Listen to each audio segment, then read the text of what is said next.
Welcome back to another video. I'm going to show you guys how I made these sourdough dinner rolls. So easy. You guys will love this recipe. So we're going to start off with 2 tablespoons of butter and 1 cup of milk and 30 grams of sugar. We're going to go ahead and melt the butter in a pan and then put the milk in there and the sugar, get it nice and warm, put it in our bowl, and then we're going to put 100 grams of active starter, and we're going to mix these ingredients together until the starter is very well incorporated with the other ingredients. And once this is done, we're going to go ahead and add our flour. We're going to add 375 grams of bread flour, and then we're going to add 5 grams of salt. So now we mix everything together. I like to use a spatula to do this because when the dough is still wet, I don't like my hands to keep all the dough on there. And even though I try to take it off from my hands, I feel like it doesn't fully come off. So I like to start off with the spatula and then I go in there with my hands. This dough is going to be very easy to work with. So here you can see me just kneading the dough with my hands. And it's not really sticking to my hands, which is nice. So you knead the dough for about 5 minutes. Right here, you can see that I kind of knead it with my knuckles. I kind of push it forward. I keep my fist closed all the time. And I feel like this is easier to knead the dough without hurting my hand too much. But this is what the dough looks like. It's very nice, like smooth. Not sticky at all. You can see the bowl is like clean basically. And once you're done, you're gonna go ahead and just shape it into a ball, and you're gonna leave it in your bowl for 1 hour to rest. And then you can do stretch and folds, or you can just leave it as it is and just let it bulk ferment for a few hours.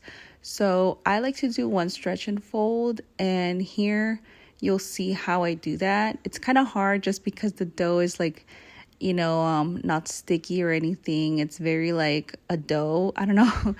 But I just stretch it as best as I can on each side. And then I let the dough rest in the bowl for 4 hours so it could start bulk fermenting. And then after 4 hours, I shape the dough into the dinner rolls.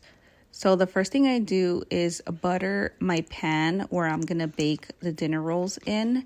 And I weigh the dough to see how much it weighs so I can split the dough either into 12 dinner rolls, into 8, or whichever amount you need. I decided to do 9 dinner rolls. So for that, I weighed each dinner roll at about 80-ish grams.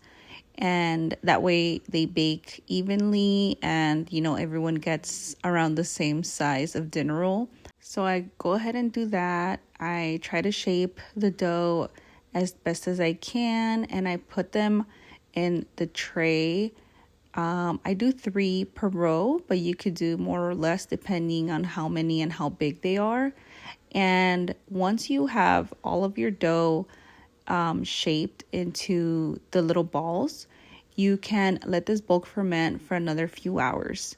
So usually you can go up to like 4 hours. I try to aim 2 hours. That way my dough like rises more. In this case, I didn't let them rise for 2 hours. I let them rise only for 1 because I needed them sooner. But if you have time, go ahead and leave them for at least 2 hours. So a total of 6. So the 4 hours bulk fermenting after you mix the dough, and then, an additional 2 once they're shaped into the dinner roll balls, if that makes sense. So I just cover it with this t-shirt. I use anything that I have on hand. And I put this t-shirt over the dinner rolls and I let them rise. And you'll see here like how they look. And then once they're done with the hour of bulk fermenting, you'll see how, bigger and fluffier they look. So I preheat my oven to 375 degrees and I bake the dinner rolls for 30 minutes. and this is what they look like after the 30 minutes.